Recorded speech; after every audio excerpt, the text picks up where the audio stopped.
After a long time away from the public, Travis Scott made his triumphant return to music with the release of Utopia. Utopia is the fourth studio album by Travis Scott, and it's the first album that he has released since the Astroworld tragedies. It's an album that injected life into a mostly inactive genre and a mostly stale music landscape. As of the recording of this video, it's fair to say that the reception has been more than positive. Actually, a little bit too positive. Greatest artist of our generation. You guys doubted? He delivered. Playboy Cardi fans are something else, I am not gonna lie.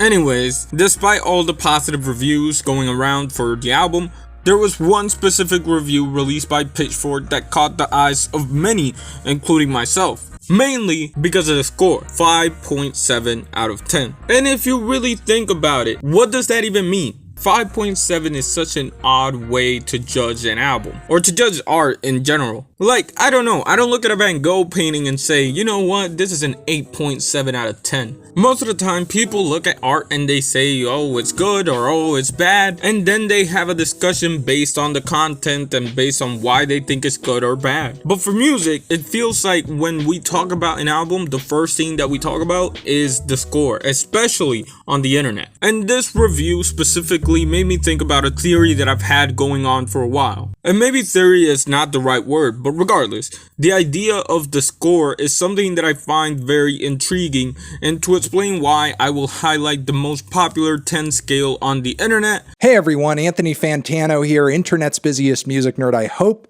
you are doing well. Anthony Fantano, also known as the Needle Drop, is the internet's busiest music nerd, and probably the most respected amongst the average fan on the internet. Whether it be through his music taste or consistency or work ethic, Anthony Fantano's way of criticizing music has gained a lot of popularity throughout the last decade. However, for the purposes of this video, what I want to focus on is the actual scale used by the Needle Drop. Especially because when it comes to ranking albums, I feel like a lot of people have the same idea as Anthony Fantano. It's a 10-point scale going from 0 to 10. Obviously 0 meaning really bad and probably the worst of the worst, 1 through 3 being pretty bad to just like bad, 4 being slightly below average, 5 being average, 6 being slightly above average, 7 to 9 being good to really good, and a 10 being really good and one of the best albums of the decade probably. And on the internet at least, it feels like most people use this type of scale. There's still many people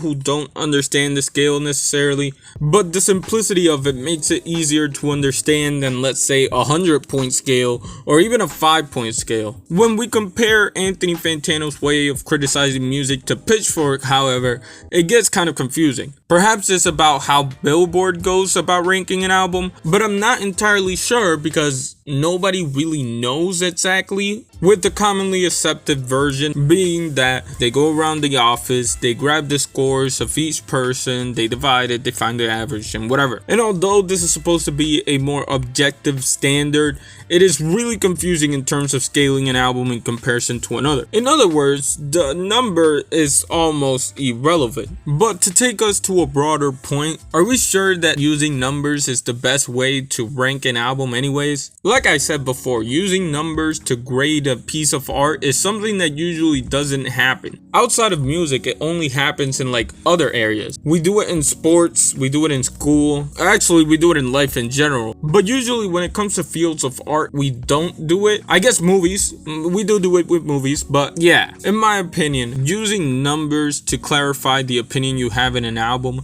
is really confusing. I mean, I get it, I guess. It's an easy way to clarify how you feel about an album. But in my opinion, it's just too surface level for it to actually mean anything. Let's go back to Travis Scott's Utopia.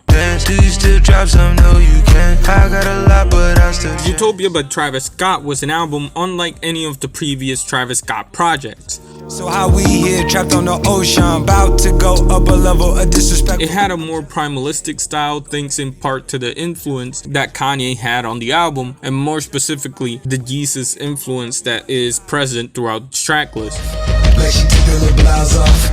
Too hard to go drop off. Lyrically, of course, the record doesn't offer much, which is typical for a Travis Scott release because mostly the focus is on the sound. But still, the record is sonically interesting enough to be worth a listen, at least on that side of things. Of course, like with any Travis Scott album, it includes a bunch of features, including people like Bad Bunny, Drake, Future, and more on top of production that is sometimes handled by people like Kanye West and Mike D. I will admit, I can see why people enjoyed this record so much considering how much hype was behind it, and especially with how much of a refresher it has been to music, but personally, I don't really see the hype. It's cool, but I didn't really feel at any point in the album like I was listening to a life-changing album, and mainly it's because I don't like the aesthetic of music that it goes for. I didn't go crazy for Jesus either. I respect it for what it is, but I'd be surprised if 5 years from now I come back to it and I listen to it. Personally speaking, I would rather listen to Astroworld, Birds in the Trap, and Rodeo. Now,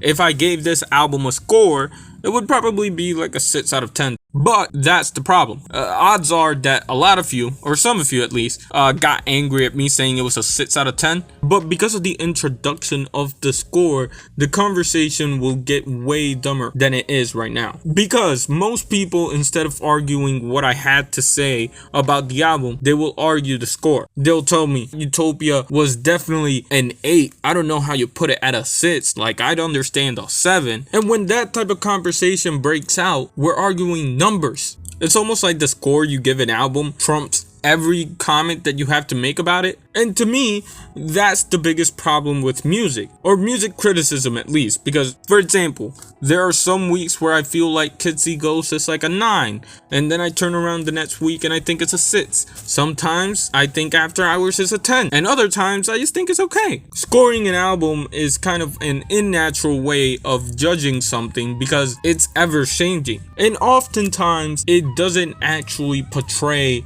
what you feel the album is. And going back to Anthony Fantano, if you went back to any review that he has, odds are that the most replayed portion of the video is the very end when he gives out the score. And to make my point even clearer, do any of you know what that Pitchfork article said about Utopia?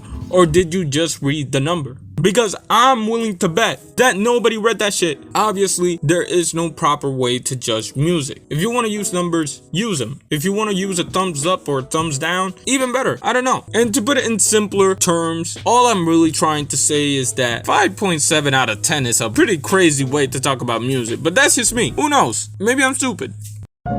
Anyways, yo, I just read A Clockwork Orange. Such an overrated book, bro. There was a part in the middle where I was like, oh, this is pretty interesting, and I wonder where the story's going, because you can do a lot with this, but then it didn't go anywhere. Oh, by the way, fuck GameStop. I hope GameStop goes bankrupt. And with that being said, shout out to Jay Dilla, and yeah.